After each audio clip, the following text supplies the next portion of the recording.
बारामूला में मारे गए 3 पाकिस्तानी आतंकवादियों से पाकिस्तान की साजिश का पुख्ता सबूत मिला है।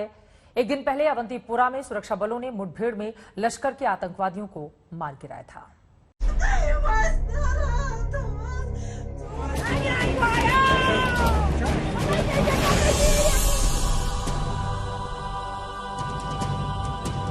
एक के बाद एक मासूम बेगुनाह निशाने पर। घाटी को दहलाने वाली आतंक की साजिश के शिकार आम लोग।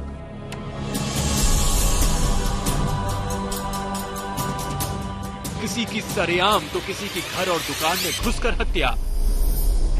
पिछले कुछ दिनों में टारगेट किलिंग की घटनाओं से सिसकती घाटी प्रशासन और सुरक्षा बलों के लिए बड़ी चुनौती बन गई है। बडगाम में अमरीन भट्ट की हत्या के बाद पुलिस और सुरक्षा बलों की संयुक्त कार्रवाई एक बार फिर शुरू हुई। पुलिस को खबर मिली कि अवंतीपोरा में कुछ आतंकी छिपे हुए हैं। ठिकाने की पहचान होते ही सुरक्षा बलों ने पूरे इलाके को घेर लिया। आतंकियों की तरफ से फायरिंग शुरू हुई तो करीब 4.5 घंटे तक गोलाबारी होती रही, लेकिन सुरक्षा बलों की ये कार्रवाई बेकार नहीं गई। मुठभेड़ के अंजाम पहुंचने पर लश्कर की खूनी साजिश का पर्दाफाश हो चुका था। इनमें से एक था शाहिद मुश्ताक भट्ट, जो बडगाम के ही हाफुर चंदूरा का रहने वाला था, और दूसरा फरहान हबीब था, जो हकीरपोरा पुलवामा का रहने वाला था। पुलिस के मुताबिक इन दोनों आतंकियों ने ही अमरीन की हत्या की थी।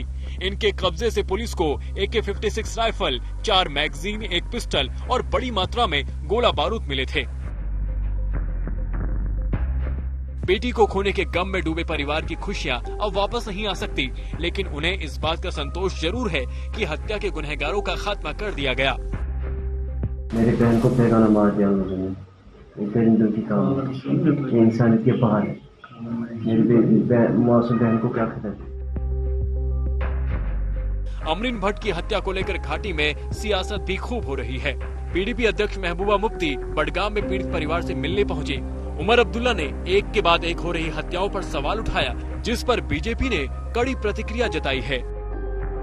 मेरी हुकूमत होती तो मैं शायद इस सवाल का जवाब दूंगा। मैं हुकूमत में नहीं बैठा हूँ, ना मैं नॉर्मलसी के दावे कर रहा हूँ।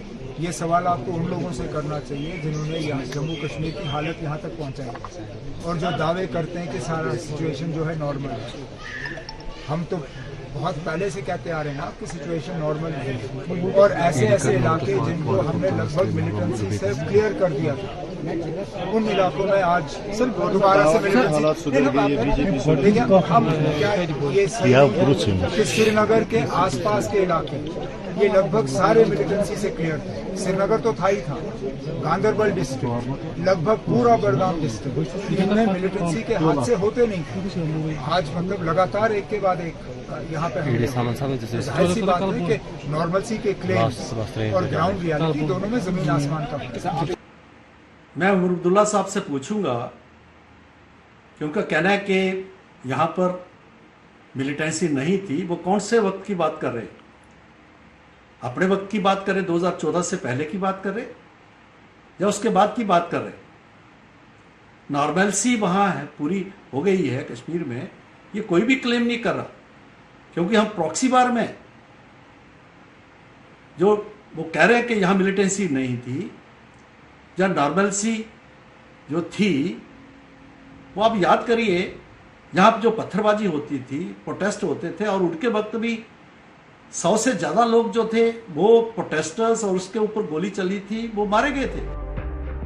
बडगाम में ही कुछ दिन पहले दफ्तर में घुसकर राहुल भट्ट की हत्या कर दी गई थी। इस घटना को लेकर श्रीनगर सहित कई शहरों में कश्मीरी पंडित लगातार प्रदर्शन कर रहे हैं।